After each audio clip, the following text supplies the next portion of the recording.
Chinnaswamy stadium ಕಾಲ್ತುಳಿತ ಪ್ರಕರಣದಲ್ಲಿ ವಿಕಾಸ್ ಮೇಲಿನ ಅಮಾನತನ್ನ ಸರ್ಕಾರ ವಾಪಸ್ ಪಡೆದಿದೆ.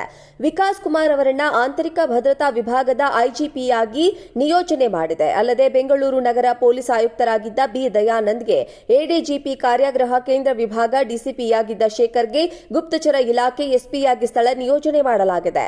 ಆರ್ಸಿಬಿ ವಿಜಯೋತ್ಸವ ವೇಳೆ ಚಿನ್ನಸ್ವಾಮಿ ಕ್ರೀಡಾಂಗಣದಲ್ಲಿ ಕಾಲ್ತುಳಿತವಾಗಿ 11 ಜನ ಸಾವನ್ನಪ್ಪಿದ್ದರು.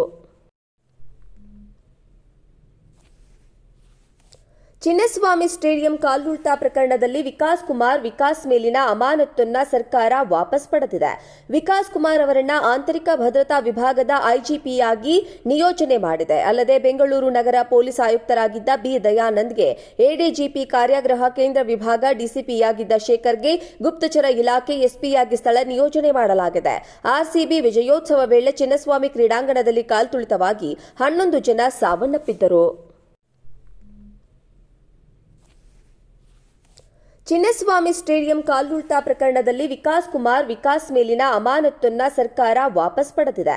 ವಿಕಾಸ್ ಕುಮಾರ್ ಅವರನ್ನ ಆಂತರಿಕ ಭದ್ರತಾ ವಿಭಾಗದ ಐಜಿಪಿಯಾಗಿ ನಿಯೋಜನೆ ಮಾಡಿದೆ. ಅಲ್ಲದೆ ಬೆಂಗಳೂರು ನಗರ ಪೊಲೀಸ್ ಆಯುಕ್ತರಾಗಿದ್ದ ಬಿ ದಯಾನಂದ್ಗೆ ಎಡಿಜಿಪಿ ಕಾರ್ಯಾಗೃಹ ಕೇಂದ್ರ ವಿಭಾಗ ಡಿಸಿಪಿಯಾಗಿದ್ದ ಶೇಖರ್ಗೆ ಗುಪ್ತಚರ ಇಲಾಖೆ ಎಸ್ಪಿಯಾಗಿ ಸ್ಥಳ ನಿಯೋಜನೆ ಮಾಡಲಾಗಿದೆ. ಆರ್ಸಿಬಿ ವಿಜಯೋತ್ಸವ ವೇಳೆ ಚಿನ್ನಸ್ವಾಮಿ ಕ್ರೀಡಾಂಗಣದಲ್ಲಿ ಕಾಲ್ತುಳಿತವಾಗಿ 11 ಜನ ಸಾವನ್ನಪ್ಪಿದ್ದರು. ಚಿನ್ನಸ್ವಾಮಿ ಸ್ಟೇಡಿಯಂ ಕಾಲ್ತುಳಿತ ಪ್ರಕರಣದಲ್ಲಿ ವಿಕಾಸ್ ಮೇಲಿನ ಅಮಾನತನ್ನ ಸರ್ಕಾರ ವಾಪಸ್ ಪಡೆದಿದೆ.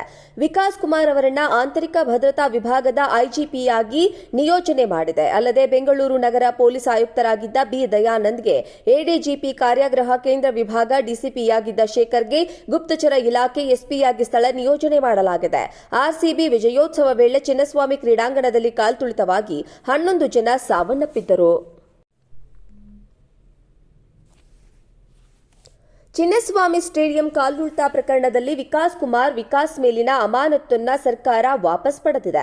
ವಿಕಾಸ್ ಕುಮಾರ್ ಅವರನ್ನ ಆಂತರಿಕ ಭದ್ರತಾ ವಿಭಾಗದ ಐಜಿಪಿಯಾಗಿ ನಿಯೋಜನೆ ಮಾಡಿದೆ. ಅಲ್ಲದೆ ಬೆಂಗಳೂರು ನಗರ ಪೊಲೀಸ್ ಆಯುಕ್ತರಾಗಿದ್ದ ಬಿ ದಯಾನಂದ್ಗೆ ಎಡಿಜಿಪಿ ಕಾರ್ಯಾಗೃಹ ಕೇಂದ್ರ ವಿಭಾಗ ಡಿಸಿಪಿಯಾಗಿದ್ದ ಶೇಖರ್ಗೆ ಗುಪ್ತಚರ ಇಲಾಖೆ ಎಸ್ಪಿಯಾಗಿ ಸ್ಥಳ ನಿಯೋಜನೆ ಮಾಡಲಾಗಿದೆ. ಆರ್ಸಿಬಿ ವಿಜಯೋತ್ಸವ ವೇಳೆ ಚಿನ್ನಸ್ವಾಮಿ ಕ್ರೀಡಾಂಗಣದಲ್ಲಿ ಕಾಲ್ತುಳಿತವಾಗಿ 11 ಜನ ಸಾವನ್ನಪ್ಪಿದ್ದರು. ಚಿನ್ನಸ್ವಾಮಿ ಸ್ಟೇಡಿಯಂ ಕಾಲ್ತುಳಿತ ಪ್ರಕರಣದಲ್ಲಿ ವಿಕಾಸ್ ಮೇಲಿನ ಅಮಾನತನ್ನ ಸರ್ಕಾರ ವಾಪಸ್ ಪಡೆದಿದೆ. ವಿಕಾಸ್ ಕುಮಾರ್ ಅವರನ್ನ ಆಂತರಿಕ ಭದ್ರತಾ ವಿಭಾಗದ ಐಜಿಪಿಯಾಗಿ ನಿಯೋಜನೆ ಮಾಡಿದೆ. ಅಲ್ಲದೆ ಬೆಂಗಳೂರು ನಗರ ಪೊಲೀಸ್ ಆಯುಕ್ತರಾಗಿದ್ದ ಬಿ ದಯಾನಂದ್ಗೆ ಎಡಿಜಿಪಿ ಕಾರ್ಯಾಗೃಹ ಕೇಂದ್ರ ವಿಭಾಗ ಡಿಸಿಪಿಯಾಗಿದ್ದ ಶೇಖರ್ಗೆ ಗುಪ್ತಚರ ಇಲಾಖೆ ಎಸ್ಪಿಯಾಗಿ ಸ್ಥಳ ನಿಯೋಜನೆ ಮಾಡಲಾಗಿದೆ. ಆರ್ಸಿಬಿ ವಿಜಯೋತ್ಸವ ವೇಳೆ ಚಿನ್ನಸ್ವಾಮಿ ಕ್ರೀಡಾಂಗಣದಲ್ಲಿ ಕಾಲ್ತುಳಿತವಾಗಿ 11 ಜನ ಸಾವನ್ನಪ್ಪಿದ್ದರು.